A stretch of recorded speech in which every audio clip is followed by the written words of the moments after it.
ঈদ মুবারক, ঈদ মুবারক, ঈদ মুবারক। বিষ্ণু ইসলাম এই দিনে আমাদেরকে আনন্দ উৎসব করার জন্য উৎসাহিত করেছেন। ঈদের সালাতের পরে বিষ্ণু ইসলাম আম্মা জান আয়েশা রাদিয়াল্লাহু তাআলা আনহার ঘরে শুয়েছিলেন। তো আনসারী ছোট্ট দুইটা মেয়ে এসে গান করতেছিল ঘরে। কি করতেছিল? গান। In the meantime Abu Bakr রাদিয়াল্লাহু তাআলা আনহু ঘরে ঢুকলেন। ঘরে ঢুকে তিনি রেগে গেলেন। তিনি বললেন, আমিজমারু শাইতানি ফি বাইতি রাসূলিল্লাহ, আল্লাহর নবীর ঘরে শয়তানের বাজনা। ধমক দিলেন আম্মা জান আয়েশা, কে আয়েশা কি করছো তুমি? নবীর ঘরে শয়তানের বাজনা? ওরা গান গাচ্ছে নবীর সামনে, বআস যুদ্ধের যে গান কবিতা ওগুলা আবৃত্তি করতেছে নেচে নেচে। ছোট মেয়ে। রাসূল সাল্লাল্লাহু আলাইহি ওয়াসাল্লাম বললেন, দা'হুমা ইয়া আবু বকর, আবু বকর থাক, ছাড়ো ছাড়ো না, কারণ ইন্না লিকুল্লি কওমিন ঈদ ওয়া হাযা ঈদুনা, প্রত্যেক জাতির একটা ফেস্টিভ্যাল আছে, আনন্দের দিন আছে। আজকের দিনটা আমাদের ফেস্টিভ্যালের দিন, আনন্দের দিন। পড়েন সুবহানাল্লাহ। তাহলে বিশ্বনবী আনন্দের অনুমোদন দিয়েছে না?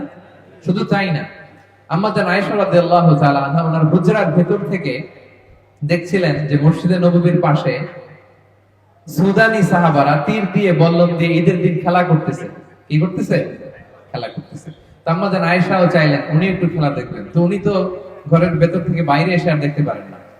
তখন রাসূল সাল্লাল্লাহু আলাইহি ওয়াসাল্লাম বললেন, আয়েশা তুমি যে উকি ঝুঁকি দিচ্ছ, তোমার কি খেলা দেখতে মনে চায়? কে বলতেছেন? বিশ্বনবী। বলেন তো কে বলতেছেন?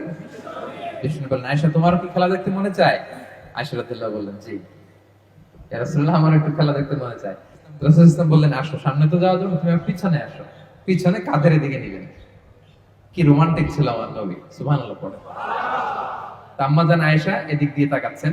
অনেকক্ষণ দেখার পরে রাসূল সাল্লাল্লাহু আলাইহি ওয়াসাল্লাম বললেন, এবার তৃপ্তি সহকারে খেলা দেখেছো তো আয়েশা? আম্মা জান আয়েশা বললেন, জি আমার তৃপ্তি মিটেছে। রাসূল সাল্লাল্লাহু আলাইহি ওয়াসাল্লাম বললেন, যাও বাদহাবি, তাহলে তুমি চলে যাও। তাহলে ওই যে দুই আনসারী মেয়ে গান গাচ্ছিল, নাশিদ গাইতেছিল, রাসূল সাল্লাল্লাহু আলাইহি ওয়াসাল্লাম বললেন, আবু বকর দা, অসুবিধা নেই, ঈদের দিন। আবার আম্মা জান আয়েশাকে নিয়ে খেলা উপভোগ করলেন। এটা প্রমাণ করে যে এই দিন একটু আনন্দ উৎসবের দিন, ফেস্টিভ্যাল, কার্নিভাল, সেলিব্রেশন। আমরা নতুন জামা পরি, আনন্দ উৎসব করি, ঠিক কি না? এবং আমরা ঈদের সালাতের পরে মুসাফা করব, আমরা মুআনাকা করব, এবং আমরা একে অপরকে ঈদের গ্রিটিংস জানাবো, শুভেচ্ছা জানাবো। আমাদের বাংলাদেশে আমরা বলি ঈদ মুবারক। আমরা কি বলি? ঈদ মুবারক। আমি আপনাদেরকে ঈদ মুবারক বলবো, আপনারাও বলেন ঈদ মুবারক। পেছনের ভাইরা বলেন, ওনারা রাগ করছে বোধহয়।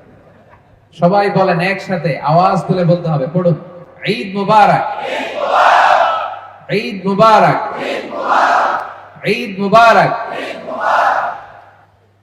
তো আমরা ঈদ মুবারক বলবো।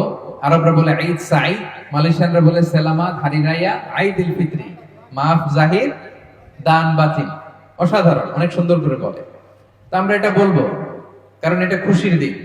এটা কিসের দিন?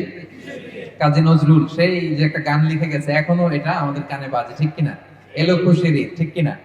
ও মন রমজানের ওই রোজার শেষে এলো খুশির ঈদ, তুই আপনাকে আজ বিলিয়ে দে শোন আসমানি তাকিদ।